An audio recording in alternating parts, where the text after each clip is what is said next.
बड़ी खबर यूक्रेन की राजधानी कीव से, जहां पर रूस ने कर दी है बारूदी वर्षा। एक साथ कई इलाकों में की गई है बमबारी। ड्रोन और मिसाइल हमलों से दहल गया कीव। ये देखिए तस्वीरें, एक साथ राजधानी कीव के कई इलाकों में रूस ने बमबारी की, तमाम इलाकों को दहला दिया।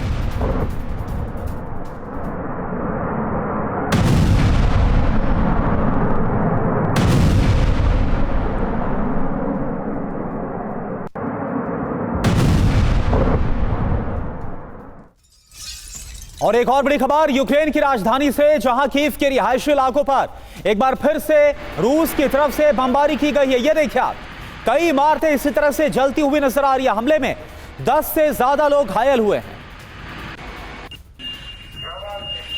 तो ये तस्वीरें आपके सामने रिहायशी इमारत, और जब इस इमारत पर हमला हुआ इसके बाद जो लोग घायल हुए उनको किस तरह से रेस्क्यू किया गया, जो लोग हैं उन्हें सेफली वहां से रेस्क्यू किया गया है। तस्वीरें आपके सामने। सबसे पहले आप देख पा रहे हैं टीवी 9 भारतवर्ष पर रूस की तरफ से एक और बड़े हमले को अंजाम दिया गया। बीते 24 घंटे में राजधानी कीव को दहला कर रख दिया गया है, और इनमें से एक हमले की तस्वीर आप देख पा रहे हैं। जो लोग इस इमारत में रह रहे थे उन सभी को रेस्क्यू किया गया है सिक्योरिटी फोर्सेस की तरफ से, और जो लोग घायल हुए उन्हें तुरंत अस्पताल पहुंचाया गया। तो ये तस्वीरें आपको दिखा रहे हैं कीव के रिहायशी इलाकों में इस वक्त कैसे कोहराम बरपा है। ये तस्वीरें इसकी गवाही दे रही हैं। बड़ी बड़ी इमारतें आग की लपटों में घिरी हुई नजर आ रही हैं, और लोगों को जान बचाने के लिए सुरक्षित स्थानों पर पहुंचाने की कवायद किस तरह से जारी है ये आप देखिए। और अभी तो ये कहा जा रहा है कि रूस की तरफ से ये अभी शुरुआत है, अभी और बड़े और ताबड़तोड़ हमलों का सामना कीव में मौजूद लोगों को करना होगा। तो कीव के रिहायशी इलाकों पर बड़े पैमाने पर बमबारी हो रही है, बड़ा नुकसान हुआ है। यूक्रेन पर रूस विध्वंसक हमले कर रहा है। राजधानी कीव पर मिसाइल और गिरैन ड्रोन से अटैक किया गया है। सैन्य कमांड सेंटर पर भी रूस ने हमला किया है। ये उस हमले की तस्वीरें आपके सामने हैं। सैन्य कमांड सेंटर को रूस ने ताजा हमले में बनाया निशाना। तो चाहे रिहायशी इलाके हो या फिर सैन्य ठिकाने, अब हर जगह ताबड़तोड़ हमले रूस की तरफ से अंजाम दिए जा रहे हैं। ये तस्वीरें आप देख रहे थे सैन्य कमांड सेंटर पर हुए हमले की। 3 बड़ी खबरें तस्वीरों के साथ आपके सामने हैं। ड्रोन और मिसाइल हमलों से इस वक्त कीव दहल रहा है। कीव के रिहायशी इलाकों को भी बड़े पैमाने पर निशाना बनाया गया है। कई रिहायशी इमारतों में बुरी तरह से आग लगी हुई है। आग की लपटों में इमारतें घिरी नजर आ रही हैं। और देखिए कीव को किस तरह से दहला कर रख दिया गया, बारूद बरसाया गया। एक और बड़ी खबर है, कीव के रिहायशी इलाकों पर बमबारी की गई। ड्रोन से मल्टी स्टोरी बिल्डिंग पर अटैक किया गया। ये देखिए आप, तस्वीरें आपके सामने।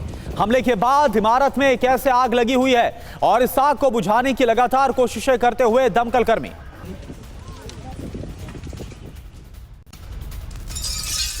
और एक बड़ी खबर, कीव प्रांत के ब्रोवेरी शहर पर भी हमले हुए हैं। शाहेद ड्रोन का यहां पर इस्तेमाल किया गया है ताजा हमलों को अंजाम देने के लिए। ये देखिए तस्वीरें, हमले के बाद कई घरों में भीषण आग लग गई।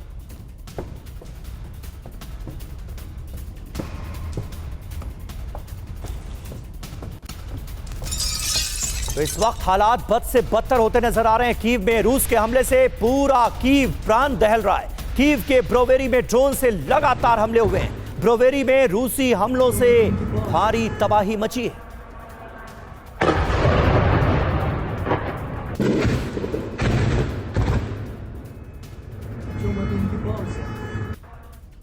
तो व्लादिमीर पुतिन का ऑपरेशन कीव शुरू हो गया, और कीव में बड़े पैमाने पर तबाही मची हुई है। तस्वीरें सामने आ रही हैं, और सबसे मुश्किल का सबब ये ज़ेलेंस्की के मुल्क के लोगों के लिए माना जा रहा है, क्योंकि अंदेशा इस बात का है कि रूस की तरफ से ताबड़तोड़ हमलों की अभी तो ये शुरुआत है। कीव को आने वाले वक्त में बड़े पैमाने पर निशाना बनाने की जा रही है तैयारी। ये है पुतिन का ऑपरेशन कीव।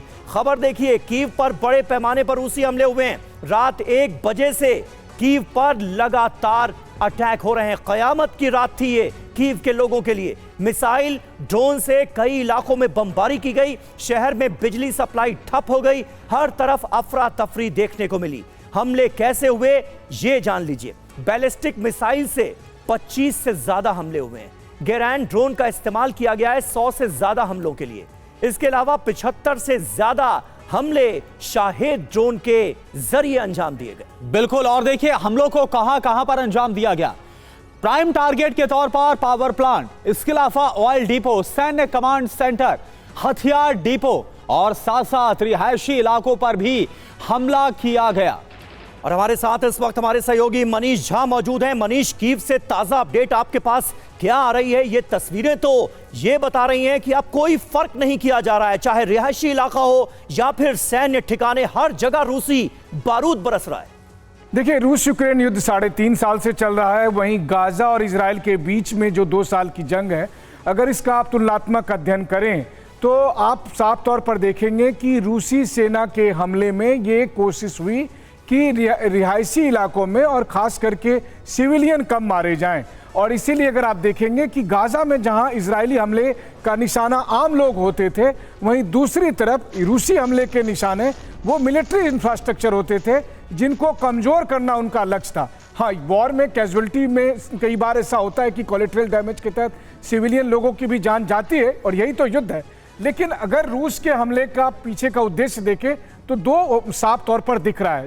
एक पहला चीज़ कि जिन जगहों से यूक्रेन ने रूस के चाहे ऑयल रिफाइनरी हो या मिलिट्री बेस पर अटैक किया, उनको कमज़ोर करना या उनको ख़त्म करना। और जो दूसरी बात है कि यूक्रेन के पावर सेंटर पर अटैक करना, पावर स्टेशन पर अटैक करना, ताकि आने वाली सर्दियां जो है वो काफ़ी तकलीफ दे हो और वहां बिजली ना मिल सके, गैस ना मिल सके और लोगों पर दबाव बने कि अब जेलेंस्की को हटाओ। बिल्कुल, और यही मंशा नजर आ रही है जो कि ऑयल डिपोज पर और जो वहां पर पावर हाउस है उनको टारगेट पर लिया गया।